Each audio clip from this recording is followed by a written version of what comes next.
Rise and fall. Okay, welcome to the podcast.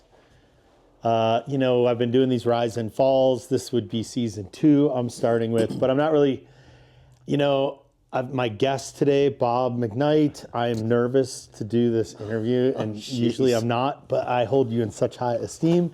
And we were having an epic conversation last night about the state of the industry right now, surfing and snowboarding and everything that follows it. And it was such a great conversation. I was like, we should do a podcast, and we've done them with companies that aren't around anymore, but Quiksilver has certainly been through many different ownership groups and situations and growth and all that stuff. What's going on right now is to me, it feels super unprecedented what's been going on, but maybe to you, it's not so unprecedented. So I thought maybe we could have a little talk about that. It'll be kind of interesting. And also, if you don't know who Bob is, this podcast probably isn't for you, I would say. So I don't even know where to start. We were just talking about old surf stories, and you have snowboard stories from the beginning of snowboarding. You have golf stories probably all over the place, and traveling and raising kids and everything. Bob's up here at Baldface right now with family, friends, everything. It's definitely one of our favorite trips of the year. Everyone's just chilling, having so much fun. But unfortunately, your back's not feeling so good today. So our first day kind of got me. That's okay. So why don't we just start? What is going on right now in the industry with all these licensing deals? And I've also heard, we didn't talk about it last night, but I'm really interested to hear how, maybe there's Quiksilver Europe and there's Quiksilver North America, and there's Volcom, with Yoast and Volcom here. And how do you unpack what's going on, and what led to this, and what do you think is going to happen next? Huge question. Yeah, what happens next? Dustin was like, try not to talk so much in this episode. So there you go. What the fuck is going on? Well, for starters, our illustrious actual founder of the company passed away about 2 weeks ago, and it really did a reset to me about how important Alan Green was in my life. And unfortunately, I couldn't go down to the funeral because it was all the way down in Torquay. But I've been at the helm of Quiksilver since 1976. Started it sort of out of the back of a Quonset hut in Costa Mesa.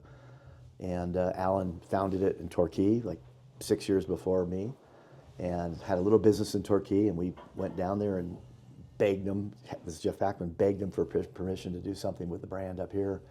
And I had just graduated from school business at USC. So my plan was to go to graduate school. But if you go to graduate school at USC after undergrad, you can go, and it's only a 1-year program, and it's really cheap because you've gone, but you have to go away and get a work experience. So Hackman, a good friend of mine from Bali and all that, it convinced me that, this is a great thing. We can just import shorts from Alan Green, go up and down the coast, sell them, do this for a year, and then you can go back to graduate school. I'm going, okay. So that was my plan. I wanted to go in the movie business. Okay. I sort of made a bunch of homemade movies back when I was a teenager, and went up and down the coast and sold them for $1 a ticket. My sister would take the money and help pay my way through USC. What, at libraries and bars and gyms and stuff? Little theaters, and every high school has a gathering for their students, so they loved it when I'd show up and show the movie. And it was all just surfing and kind of funny music and some humor and all that. But I really enjoyed that art, so that's what I wanted to do. I don't want to be a Garmento. Are you kidding me? So Jeff goes down there and convinces Alan Green to get the rights. We get them over a mad, crazy dinner, drinking thing down there, which is a whole other story. But anyway, we get the rights to Quiksilver, and now it's like, okay, now what do we do? Because we call it Rainey, and he goes, well, I can't supply you guys. You got to start making your own shorts. That's a whole different paradigm. We thought we could just buy them, sell them, pay them back. Very simple. Yeah. But we had to start making them. So we got this little Quonset hut in Newport Beach, and we got a cutting table, and I learned about fabric through Walter Hoffman, who's a famous fabric prints and all that, down in San Clemente area. So I learned about fabric, the stretch, the weave, how to make myself a discipline of that. And then I learned how to sew the actual board shorts, and Jeff ironed every pair, and I put the snaps on every pair, and we cut the snips and everything else. We'd get out about 24 to 30 pairs a day, and we just go up and down the coast and sell them out of the back of the car. And those days were, to me, some of the most wonderful, glorious days ever. How old were you? I was, I would have been 22, 23. What kind of car did you have? I had a Volkswagen van, which became very famous for the, and again, we were, what was happening is the whole Australian surf scene was exploding. Like it was the deal. Yeah. So we hit it perfect because we had the Australian brand. We had Australian riders riding for us already, Wayne Lynch and all these people. And so all we had to do is get the shorts to the retailers who knew all about them. They'd seen them in cover shots and center spreads and all that. And so we were hot. We weren't even there yet. Hobie, when we went by the Hobie shop as our first account, and we told them, hey, we're bringing the Quiksilver board shorts, blah, blah, blah, get ready for them. It's going to be about 2 weeks away. And I'll say, put a sign out there on their, they had one of those old things you put the letters up, you know, you get on a ladder. Yeah. It said, Quiksilver coming soon up on the thing.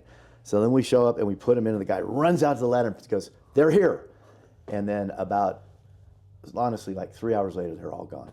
And so we're like, oh my God, you know, we had no idea the power of this brand already. And Hackman was the one that had the real vision, because he had been through all the, you know, Hang 10 and all these other brands, and then Lightning Bolt. He said this Lightning Bolt was probably the biggest, best thing before us, but they, whatever they did to crash and burn, but they had it wired. He said that was a really strong surf culture brand with a significant, you know, logo. And he goes, I've seen it all, and Quiksilver is stronger and better, has better legs than that. And I went, okay, you know, so I didn't know. We get into it. Because of the culture. Because of just the Australia thing, Yeah. and it was a core thing, and Greeny, you know, advised us, look, as long as you make a core product, which was board shorts for us. Oh, we did board shorts for the first 10 years. We didn't make anything else, just board shorts. Strong core product to a core audience, the hardcore surfer, in a core place where they go to buy the surf shops. And that's really the alignment we've always tried to keep for our whole existence. Yeah. With whatever brand we're doing, core product, core audience, core distribution, because these kids, you know, they know if you're in a shop that's legit and you're in there, that means you're cool. If you're not in there, it's like, And then if you go to a kook shop and you're there, it's like, So you really have to make that alignment and nurture that and stay on it your whole career. Yeah.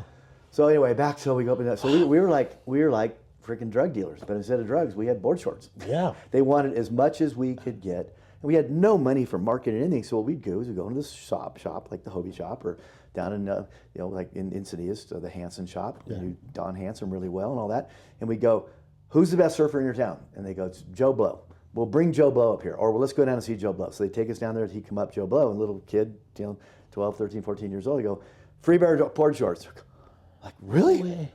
Oh my God, it was like you gave him a gold bullion thing or whatever. Yeah. So that's how we seeded the market on the East Coast, the West Coast, by going to every great surf shop. And we opened up like one per town. We were very careful and gave the hottest kid in town. And that kid has 10 people that follow him. And then the 10 people have more 10 people. And that's how there's no social media. That was it. Yeah.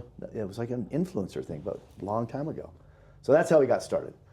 So back to your question. So Great so story. we go through it, and we start growing, and then all of a sudden we run out of cash, and we're trying to figure out what to do and how to finance the company. So we, at a very early stage, we went public. Very small boutique offering. I think we brought in like $15 million through Wedbush Noble Cook in LA, but we had very specific plans for going public.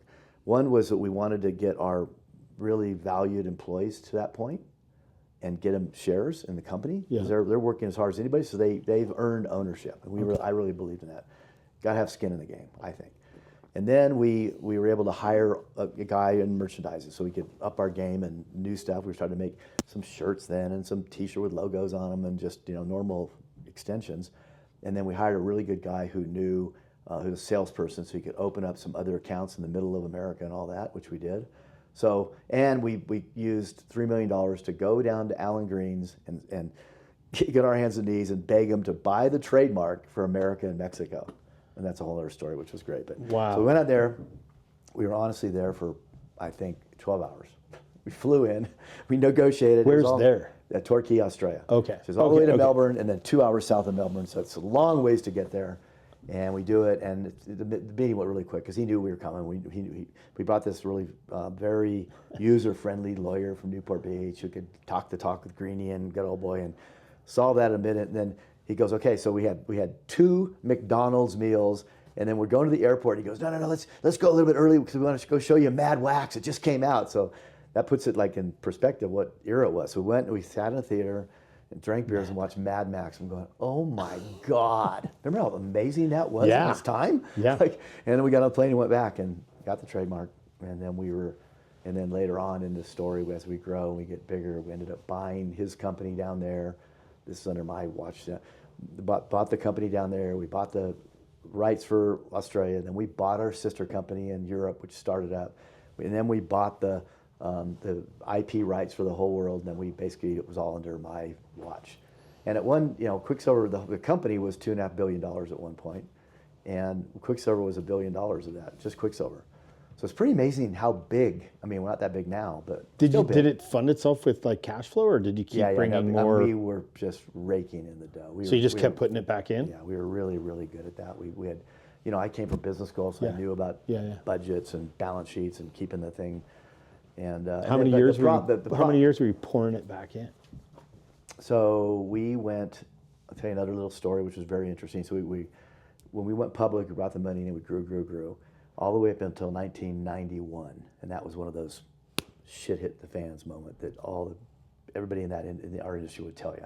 First of all, we had war in Iraq, the first one, which sort of stunned the country. We had drought across America, real bad drought. We had they started measuring the ozone layer, which we don't have one, so skin cancer. So don't go in the sun ever. Great for the surf industry. Yeah. Shark attacks on the West Coast, East Coast, Hawaii, all over the place. So you're gonna get bit by a shark, whatever. They started measuring urban runoff at that point, and they found that every single beach in America is just completely polluted. And there's syringes on the beach, and people are tripping over them and getting AIDS. And I mean, it was radical for our industry. And neon died, which all of us maxed out. I mean, if anybody did neon, it was the surf industry. Yeah. It came as like a little fad, and then we just did everything in neon, and we blew it up, and it was great. I remember coming over from the trade show on the East Coast with my team, and I'm walking doing those gift shops in the Dallas airport, and there's neon everywhere. And I looked at my guy, I said, we're fucked. Right. It's done. You lost the core. Yeah. The neon lost the core. So anyway, so we were $100 million at that point, and in 2 seconds, because of all that stuff I just said, we lost $50 million of sales just like that. It was mostly some PacSun and people like that, which weren't core or whatever, but it's just, and thankfully we were able to, so the business dropped, then we got scared because all of a sudden surf wasn't cool, or surf kind of like took a sidestep to all this other stuff was happening, hip hop and street and all that stuff started, all this stuff started coming in. And all of our competitors went everywhere. They started chasing all these things. And we've always had this thing at Quiksilver, and again, taught by Greeny to me, and I believe it and I get it, that as long, whatever you're into, it's like we were a helium balloon, but we're attached to the sand. So the balloon goes over here to hip hop, it goes over here to country western, it goes here to fashion, it goes here to skinny, it goes here to whatever. But as long as you're always attached to the beach, for us, we're going to be okay. So the balloon go here and go here, whatever. All of our competitors, they cut the thing and they were just gone. And most of them never came back. I'm talking about Gotcha and Jimmy Z's and Maui and Sons, and all they were big brands at the time. Yeah. Anyway, so where I was with that is that, so we got scared, and so I called a meeting of the brains of Quiksilver, the Greeny and the guys in Australia, in Europe that were with us, and America. We all flew over to Europe, and we had this meeting for like 3 or 4 days. And what we figured out is that, hey guys, we're going to be at the balloon again. We're going to be smaller for a while because it's just not happening right now. But let's be smaller and let's be great, and let's focus on our customer. And by the way, by that point, we're 15, 20 years into it. Our customer is younger and older. So at that point, we started a boys line, which is now hundreds of millions of dollars of business. We started what we called Q at the time. Then it turned to Silver Edition, and now it's Waterman's, which is for an younger, older in our main market. Right. And then we went, you know what? There's an empowered girl out there that doesn't just want to watch her boyfriend surf and skate and snowboard and all that. They want to do it. Yeah. And we identified that, and Title IX was in at the same time. So we went, let's do a women's line, but let's just do it right.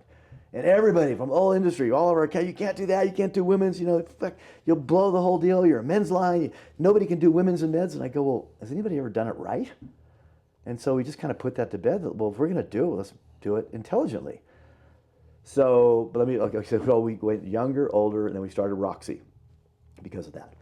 And the story about Roxy, at one point it was $1 billion also.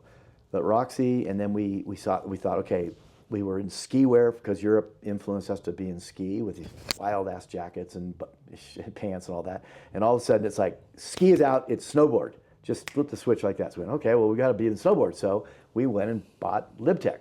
In this duress, we had a lot of cash because we'd done great, but all of a sudden the sales were down, but we had a lot of cash. You were stockpiling. Yeah, so we went and bought LibTech, which gave us the authority to be valid in snow. Absolutely. And LibTech Canoe and all that. And then we could keep reps on the road year round by selling, our stuff in the summer and their stuff in the winter, and same reps. And we could do we get ad deals from the magazines because we had 2 or 3 brands now that were in the magazines. So it really helped us establish ourselves by buying, getting together with LibTech. And then, okay, so now we're younger, older, male, female, and diversified in product. But again, same customer. And then we bought DC along the way for the same thing. We want to be relevant in sort of skate and shoes, boots, and all that. It was a great acquisition with the boys. And then we bought our sister company in Europe. So then we also started a first retail store in Hawaii.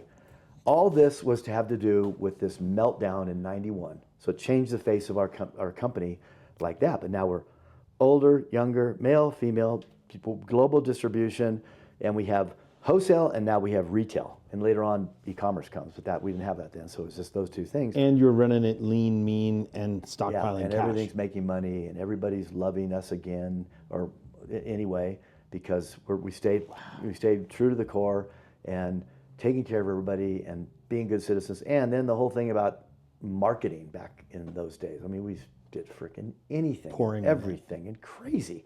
And a lot of them weren't real expensive. They were just outrageous ideas. And I would attribute, like Gotcha did it well.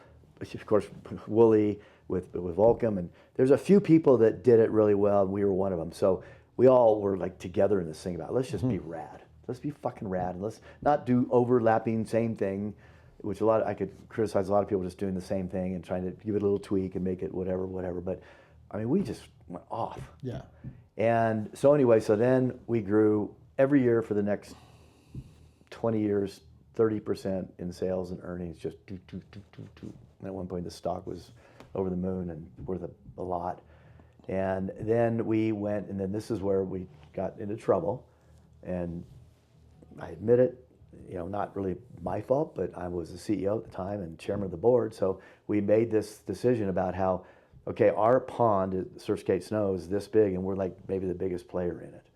So we need to find another pond, but something that's close to our same thing I've been talking about, the thing attached to the beach. Yeah.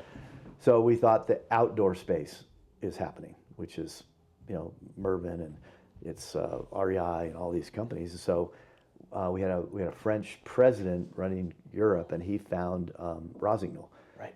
And Rossignol's an amazing brand. It's like one of those things that has, knowledge, ability, all the way up to like, McDonald's and Jesus Christ and all those things. Yeah. It's like known in the world everywhere. But they're famous for going down the hill fast for time in the Olympics kind of thing. Yeah. They have no apparel acts. So we thought we could buy it. We thought we could just kind of quarantine the ski part to some manageable number, and then we would execute the apparel, which is what romance the apparel, which is what we're good at. Yeah. And turn it like a Bogner meets Patagonia meets whoever. Yeah. And we bought it, paid a lot, paid too much probably for it, but we thought we had a lot of upside, get all these mappings of it and all this stuff, and bought it, put a lot of money into it, moved from Europe to Salt Lake, and then, Park City, and then all of a sudden they had this winter in Europe where 70% of the business was being done, didn't snow. Right. No snow. And I mean, cobwebs going down the runs, instead of snow. That was 2000s? I'm going to say 2000, right around 2000, somewhere in there. And I think I remember that. The guy with the shop couldn't open up. The guy selling pizzas, the breakfast, nobody could open up anything. Yeah. So therefore, nobody could pay their bill for Rossignol. Nobody wanted to reboot it, order again.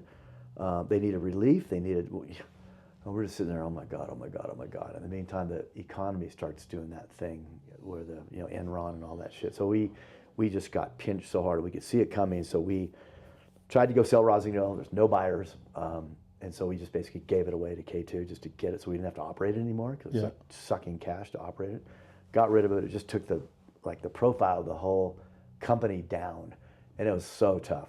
And then, so then we had some other things that are not really important, but we could see the liquidity. And I always used to say liquidity rides a very fast horse.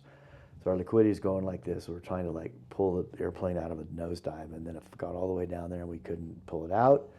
And so we had to go bankrupt. Yeah, Quiksilver Inc. Okay.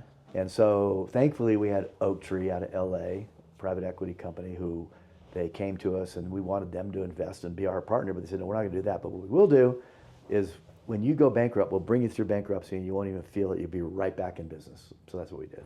Okay. So we survived bankruptcy. It was hell. I mean, I remember I had a pile at my desk about this high of just bankruptcy shit I'd get every day. It was horrible. Brutal. Anyway, and then we pulled it out of nosedive and we got going again. And you know, and it's really hard to kill a brand, especially if it's a global, well-known, reputable brand like Quiksilver.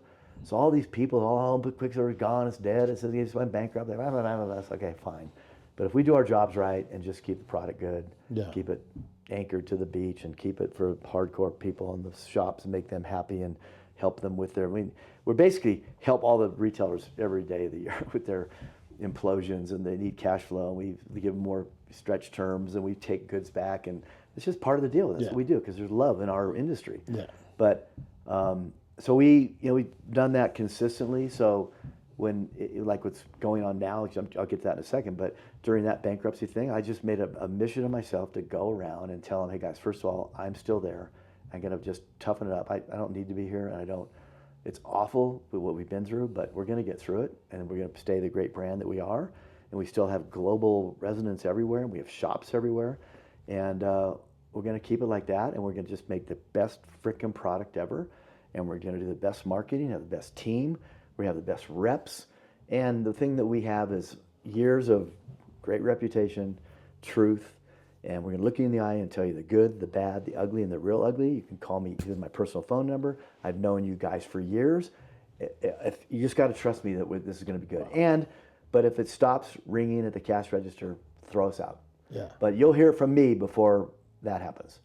And that was my sort of like just theme. And when we just started building back up and everything was fine, and then all of a sudden when our Oaktree group, finally, they were wanting to sell, these private equity people have a horizon, call it 6 to 8 years, something like that. So they were already into their 6th or 7th year, and they got itchy feet, and they put it on the market. And they went to North Face, all these great plates, and we had a lot of interest in it, and they had a buyer right at the door. I don't need to say who it is, but it was a really reputable buyer. And then COVID hit, and they just went, we're out. Yeah. So COVID just stopped the buy. And it's like, holy shit, now what happens? So they start going and interviewing people, kind of like low-end people to take over the brands. This is the whole Board Riders portfolio, 8 brands. Yeah.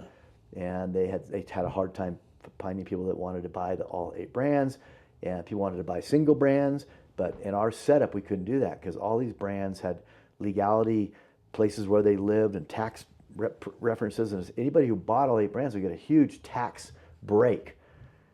We couldn't sell them one at a time. So we had a lot of interest in that, but not in the whole portfolio. So finally they found Blue Star, and I'm like, oh my God. So that went away because they shit the bed on Hurley, and so we didn't want to be with them. And then ABG came along, and here we are. So ABG owns the brands now. Right. And that's a whole other story, but we can talk about that in a minute. That was incredible. Real quick, I just need to. Sorry, I tend to ramble. That's my style. I feel like I should be getting a diploma at the end of it and flipping my tassel to the other side. Thank you. But I do want to talk about good shit about our industry and the stuff we do in marketing and team riders and all that, because I think we're so great and different from the matting thing out there, like most big brands. Well, it's changing right now. It's like it's a really challenging time for everyone to kind of just have an idea of it's really cool to hear you talk about all of these like contractions and expansions and how the brand has survived through all of it. But the thing that I see is that you said it.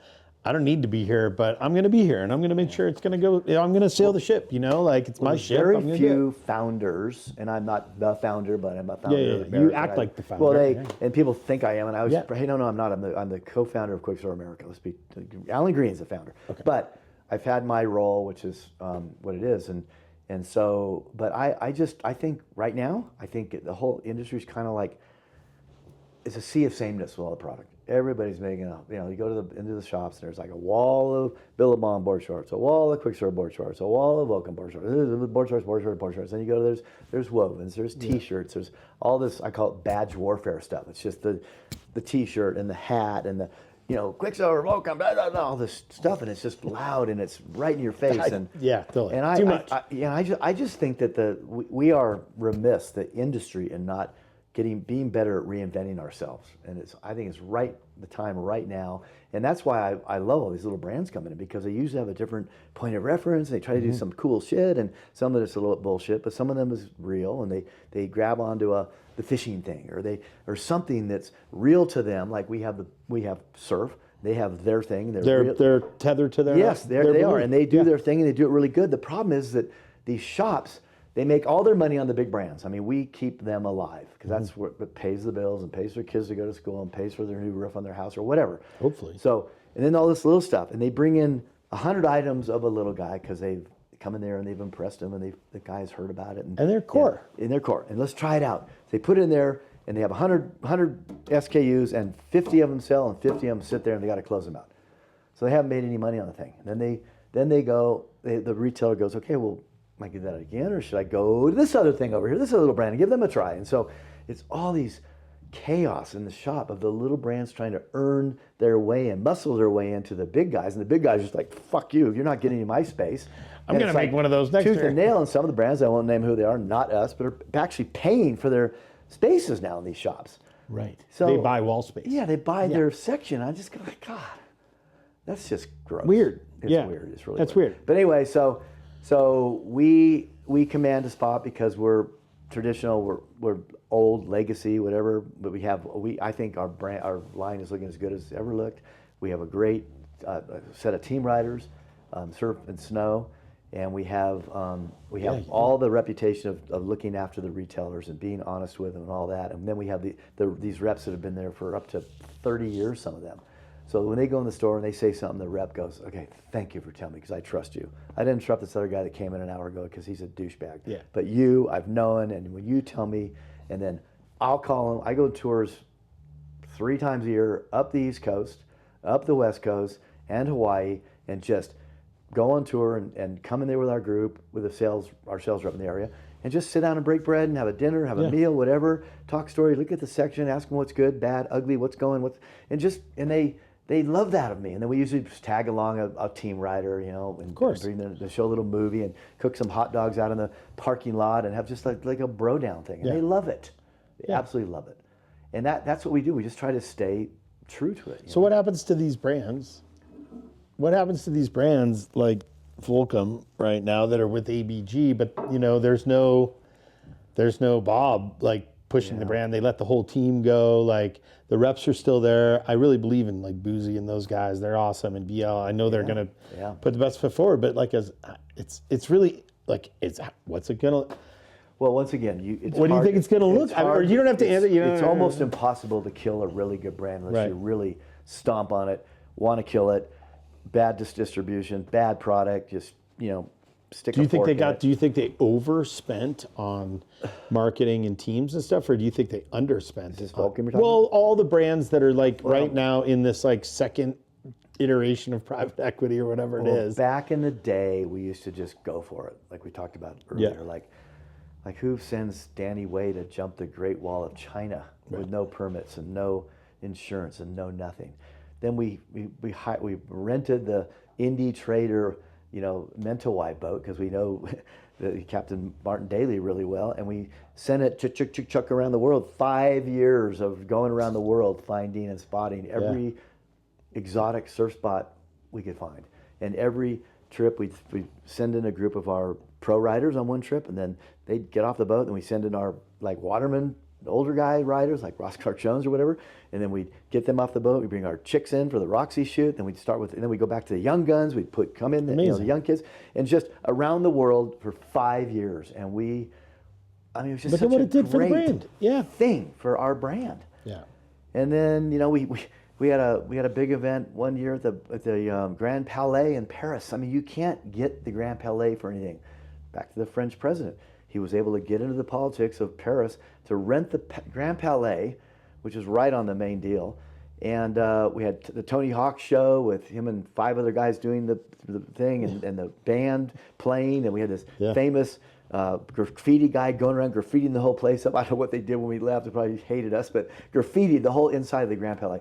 And then at the end of it, we had Linkin Park play for like 3 hours. Wow. So I mean, you just can't do those things. I mean, you can, but the budgets and all the brands is just, because everybody. Can you explain? Business is tough right now. But like those, I'm not trying to make them into villains, but like the private equity companies that are owning these brands, and they say like, get rid of the team, cut it to the bone, we're going to do this and that, and we want to really like have our strategy and kind of change strategy, say. But I wouldn't. And they don't believe in spending like that.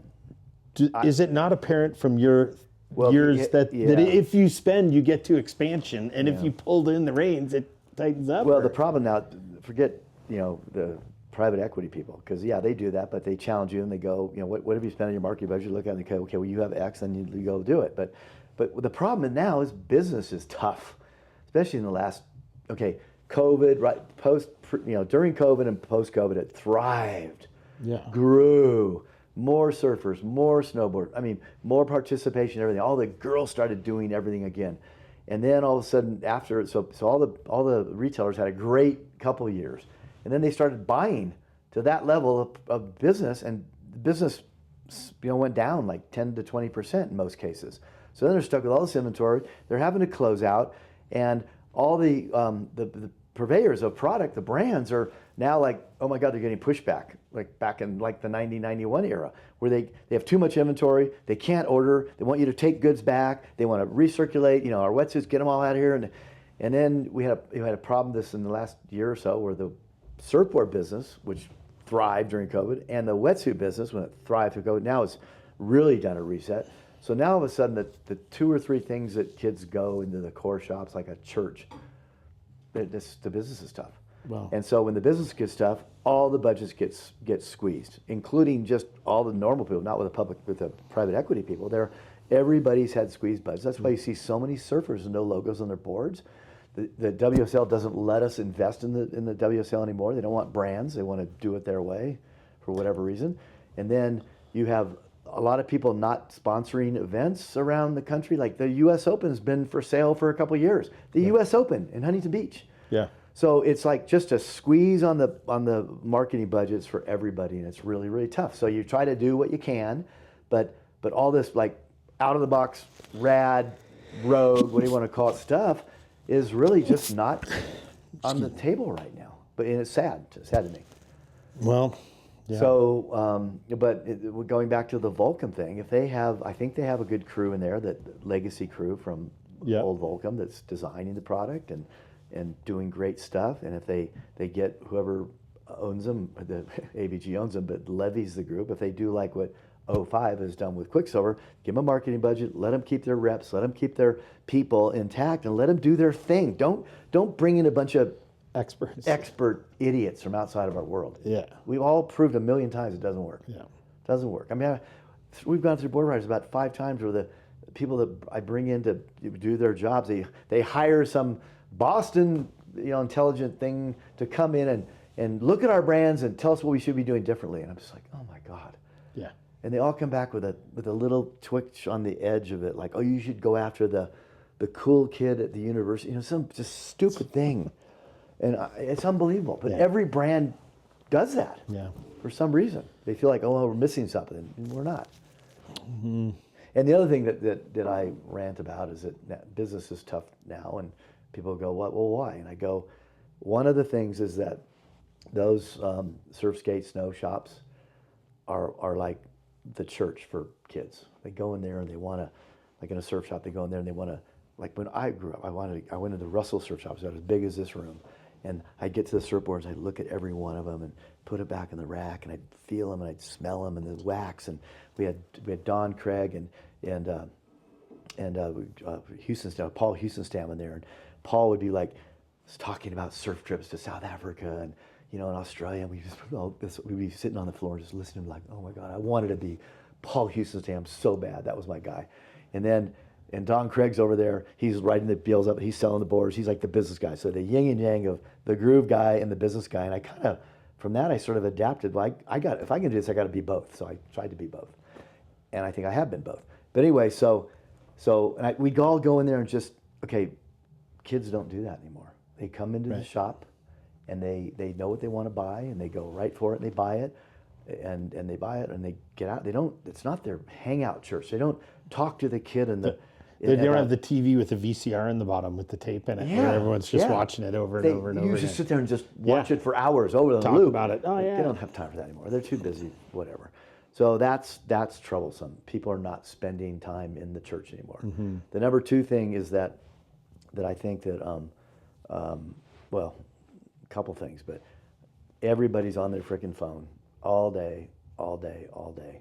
And so they're not coming into the stores. They're not doing that because they don't need to, and they've got so much input coming on their phone and Instagram and whatever they get from WSL or media, whatever. They've kind of formed an opinion. They know what they're going to do, and then they want to buy on that, but they also want to get it cheaper. So, and that's why every single brand, I don't care, you can tell me I'm wrong, but every single brand is on sale almost every day of the year. Yeah, right. If you want to go get something, and my wife, my kids, I see how they shop. They have a favorite brand, and then they sign up on that brand to push out to me when you go on sale.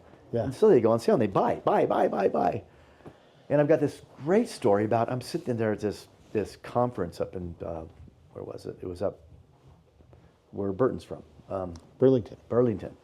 And it was one of those goody two-shoes conference about Save the Planet and all this stuff. And we were doing a big job with our foundation at the time with sea trees, planting sea trees along the coast, which sucks up the carbon dioxide. It's great. It's a wonderful thing. Yeah. So I'm representing sea trees. So I'm sitting there doing my thing. There's like 200 people, and they're all sitting there, and I'm talking, and they're all nodding, they're all into it, and then all of a sudden I see this little girl in the front. She's got her phone out. She's looking at me, and then Q&A. So there's a few questions coming. All of a sudden she goes, "Mr. McKnight, isn't it true that you make bright colored nylon jackets, and I'm pretty sure that those aren't good for the environment, and I think you guys make surfboards too, and I know they're horrible for the environment." I go, oh fuck.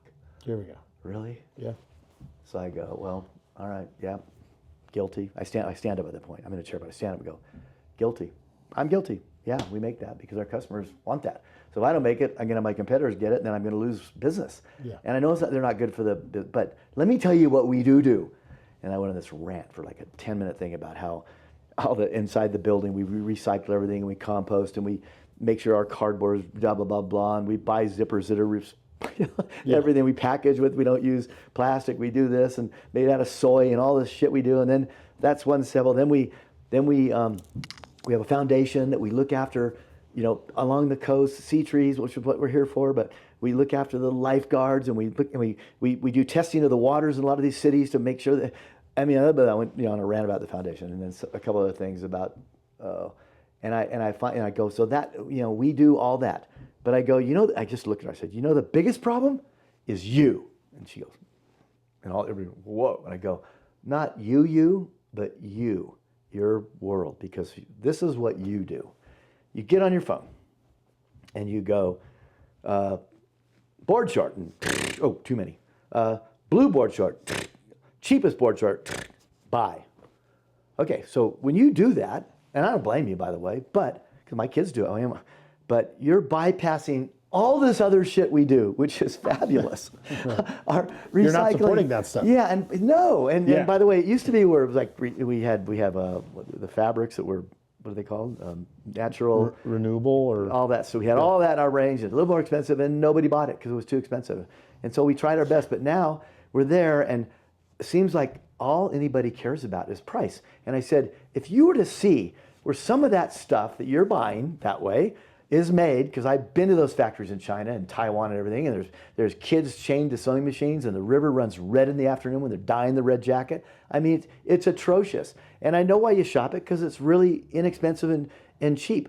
But you were busting me because we sell stuff that we have to for our customers, and you're missing the whole point of what we do and all the other stuff we do. And by the way, Yvon Chouinard's as guilty as I am for that. He makes all that crap. Why don't you go nail him? No, because he's famous for this. And Yvonne's a really good friend of mine. I get it. But don't come nail the people that try their best. And that's what we do. We just try our best. Right. But we know we're guilty of a little bit of this shit. Anyway, so I scolded her a little bit, and I sat down. Everybody's like all 200 of them were like, and I went, oh, fuck. God. And then she came up after I said, I'm so sorry. She goes, you're absolutely right. I never thought about it like that. Ever. And she was just looking at something to bust me for it because she's a little, whatever. But I went into a freaking rant. Oh, Bob. I have so many questions just about growth and like funding through cash flow, like so smart. And it's inspiring because I've seen it a bit too. Like we've been through lots of bad winters and tough times and economic problems and this and that. And it's like, that's the story of being an entrepreneur. But like sticking with it is the interesting part, is that if you enjoy the ride, I guess it's kind of like a surfing analogy. It's like sometimes you got to go outside and just like go up and down for a while and like wait for the right time to get out there. And you go in, you paddle back out. It's just, there's a lot of metaphors about surfing and business. There really are. And it's like, God. But I think, I think that I came from at least USC, School of Business, whatever. So I had some idea about, building a plan and the 5 Ps and going through the plan and making sure, you have the lows, which is like you're spending all this money and then finally you get collectibles and you kind of like look at that delta and then you finance your company to that. You probably have to double it, but you finance it like that. And all these things that you do, and we had it all set for Quiksilver. And then one day into it, you just throw the plan out because then it's the journey. And the journey is so different than the freaking plan. And you have no idea. And I teach at USC and Stanford and all these, a couple times a year. And one of the questions I get a lot is like, what are some of the attributes you have to be as being a CEO or a founder or whatever? I go, first one is have a sense of humor, because anything and everything is going to happen to you. And if you cripple or give up after that, you're never going to make it, because you're going to see everything. It's all going to come through and it's going to happen, and you're going to be like blown away that you never would have thought that would have happened on your watch, but it will. So just get ready for it. Yeah. And it's definitely like all those people that you've worked with and brought up in careers and had to say goodbye to and worked with for 40 years and all the relationships that come along with all these longer term businesses. It's like, it's actually the most valuable part, really. Well, and I have a whole set of those friends, and they're still very close to me. Friends. Clearly. I see them at places in Newport or on the East Coast, and every one of them, thankfully, they've gone off and done fine. But every one of them has said, that was the most fun time of my life ever. And not just Quiksilver me, but in the industry and doing what we all did and going to the trade shows and hanging out with the reps and the accounts and the team riders. I mean, it was just fabulous. Yeah. And I don't think it's quite like that now. It's still personal and all that, but back in those days where it was just like one big commune, just coming together to play. And they're doing a by the way, we were all like friends. We all of us brands were friends. We would compete on the battlefield, want to kick each other's ass, but we'd go have a cup of coffee and go for a surf and hang out. And if you didn't do that, then you were just outed. But most of us were part of this. I called it a tribe. We're a tribe. So let's look after each other. So let's ward off the people that are not in our tribe. That was like that thing that was called Hollister and those kind of people. Like, fuck them. We should support each other, support all these young brands, support the brands that bring it, and all support each other and be friends, and it's all hallelujah. Yeah. And we were right. We are sort of still like that, but there's some. That was when it was all the founders were running the companies. Yeah. It gets murky. Very tight. When you bought Rosengil, did Travis come along with Rosengil? I don't think so. I think Travis came along. Somebody, poked at us and said, "Hey, you're legitimate snow because of LibTech, and now you make Quiksilver gear, and so you need a legit, top of the game rider. And this guy's coming up. He's the best. You can't believe it." And we started sponsoring him. God, his journey's been incredible. watch and be a part of, and like I'm kind of blown away at what he's doing with natural selection for sure. Right You know, now. he's obviously high functioning of the dude. best snowboarders in the world, but he's also a really good surfer. He's good at everything that he know. does. I haven't seen. We took him to G-Land with our whole team one year. We rented out all of G-Land, which again, another thing we just did. Yeah. Who rents out all of G-Land? Just so everybody else out. We're going to take it I think we had 30, all of our team riders, and brought Travis. And that's where I probably, we got to know each other best in that surf landscape, and just hanging out and surfing long sessions out there and hanging out at night. We always had the films, and then the sort of like what you do here, you show the films, and somebody was narrating it and just heckling guys. And I remember I got heckled for dropping in on Jamie Mitchell one time. It was hilarious. He's on a stand-up paddle. I go, fuck you. It's so easy. You take off way back there in your stand-up paddle. So he's done it like 5 times, and he finally just go like, hey, I'm going. I yelled at him, and I went, and it's on the film, and he just crashed and destroyed. Of course, I got Kook of the day at the thing. I mean, it was You guys did trips to kayaks too back in the day. Yeah, I think legendary trips to kayaks. 25 years in a row or something. Jamie like that. tells me stories about that. Where you, so good. And we would bring 40 people. Why was Jamie coming along? Who did he ride for? Because he's, you just would be like, Jamie's coming. Well, we'd bring Wooly. Wooly was one of our early adopters of the whole thing. And then when we started expanding, everybody could bring whoever they wanted. So we had a lot of other team riders, other brands. I didn't give a shit. How fun was it riding with Jamie back in that day on the helicopter? Unbelievable. I remember this one time. There's this one run up there called, I'll think of it in a second. The flattest glacier, the Molly Glacier? No, I'm just kidding. What's it called? Anyway, it's this peak that we'd see the whole time, and you'd circle around it and ride all the spots around it, big open, delayed. And so we're sitting there, we're looking around, where the fuck is Jamie? All of a sudden, we just hear this, dropping, or whatever he said, and he came flying off the cornice, just hucked it, and went out, I don't know, 50 yards? I don't know how far he went, but it was, and then he just hit the fucking steep part and never turned and just all the way out. It was one of the most impressive things I've ever seen in my life in all sports ever. I mean, Willie Morris was there, and I think some of our people on this group were there, and it's just like, and you just can't explain it. It's like, who the fuck would even think of doing that? Right. He's never been at Cheryl Peak before. And he's so chill about everything. Oh, God, he's dead. Jamie, that was me. Yeah. That's what I do. Austin too. He's a real freak. Yeah. I know, we could talk snowboarding. He's like a little rat on crack or something. He is. They call him the froth goblin. He goes so fast. He goes and so fast. tight, and he's just ripping. We had him out he showed up with something, man, I can't, but one of the times I rode in their cat, and I called Travis afterwards. I was like, do you know who Austin Sweeten is? I'm like, I've never seen anybody ride like that. He goes, oh yeah, it was forearm, he had a great part.